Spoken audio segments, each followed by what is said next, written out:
اندھیری رات، خاموش محل اور ایک عظیم بادشاہ جو نہ انسانوں جیسا انسان تھا نہ بادشاہوں جیسا بادشاہ۔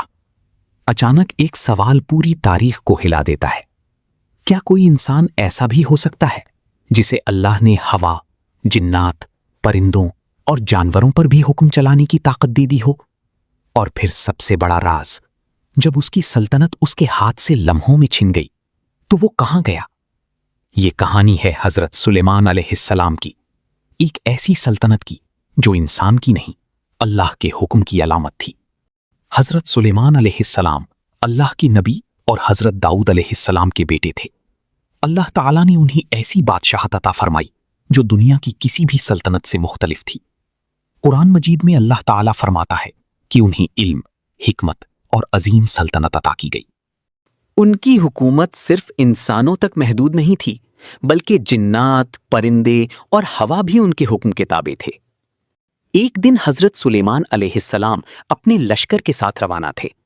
ان کے ساتھ انسان، جنات اور پرندوں کی عظیم فوج تھی۔ قرآن میں ذکر ہے کہ وہ چونٹیوں کی وادی سے بھی گزرے۔ ایک چونٹی نے اپنی قوم سے کہا، اپنے گھروں میں داخل ہو جاؤ، کہیں سلیمان اور ان کا لشکر تمہیں روند نہ ڈالے۔ یہ منظر طاقت کا نہیں بلکہ نظم، انصاف اور اللہ کی دی ہوئی عظمت کا تھا۔ حضرت سلیمان علیہ السلام نے چونٹی کی بات سن لی۔ ان کے چہرے پر تکبر نہیں آیا بلکہ مسکراہٹ اور شکر آیا۔ انہوں نے کہا کہ یہ سب اللہ کا فضل ہے۔ حضرت سلیمان علیہ السلام کو پرندوں کی زبان سمجھنے کا علم دیا گیا تھا۔ ہدہد پرندہ ایک دن غیر حاضر ہوا۔ یہ چھوٹی سی بات نہیں تھی، ایک نبی کے لشکر میں نظم ضروری تھا۔ حضرت سلیمان علیہ السلام نے سخت لیکن انصاف پر مبنی سوال کیا، کیا وہ غیر حاضر ہے یا واقعی کوئی وجہ ہے؟ کچھ دیر بعد ہدہد واپس آیا۔ وہ ایک عظیم خبر لے کر آیا تھا، سبا کی ایک قوم جو سورج کی پوجا کرتی تھی اور ان کی ایک طاقتور ملکہ تھی۔ یہ خبر ایک نئی آزمائش کا آغاز تھی۔ حضرت سلیمان علیہ السلام نے غرور نہیں دکھایا بلکہ دعوت حق کا راستہ اپنایا۔ انہوں نے اللہ کے نام کا پیغام بھیجا۔ ہدہد کے ذریعے پیغام ملکہ سبا تک پہنچا۔ ملکہ ذہین تھی، طاقتور تھی، مگر ابھی ہدایت سے دور تھی۔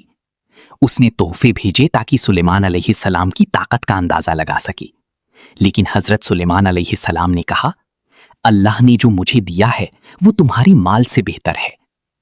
یہاں دنیا کی سیاست نہیں تھی، یہاں توحید کی دعوت تھی۔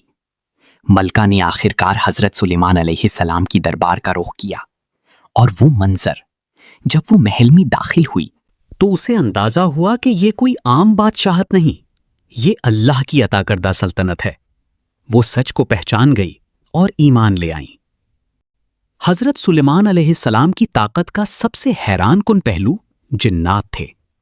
قرآن میں ذکر ہے کہ جنات ان کے حکم سے بڑے بڑے محلات اور تعمیرات بناتے تھے۔ وہ لوہے اور پتھر کے کام میں مہارت رکھتے تھے۔ لیکن یاد رکھیں، یہ طاقت حضرت سلیمان علیہ السلام کی نہیں تھی، یہ اللہ کی عطا تھی۔ ایک دن حضرت سلیمان علیہ السلام نے دعا کی، اے میرے رب، مجھے ایسی بادشاہت عطا فرما جو میرے بعد کسی کو نہ ملے۔ یہ دعا طاقت کے لیے نہیں تھی بلکہ اللہ کی رضا کے لیے تھی۔ اب آتے ہیں اس سب سے بڑے راز کی طرف، وہ لمحہ جب حضرت سلیمان علیہ السلام کی آزمائش آئی۔ قرآن میں آتا ہے کہ اللہ نے ان کی آزمائش فرمائی اور وہ اپنے تخت پر بے جان حالت میں ڈال دیے گئے۔ مفسرین نے اس کی مختلف تشریحات کی ہیں، لیکن اصل حقیقت یہ ہے کہ یہ ایک عظیم آزمائش تھی جس کا مقصد صرف یہ تھا کہ انسان کو یاد رہے کہ طاقت ہمیشہ اللہ کے اختیار میں ہے۔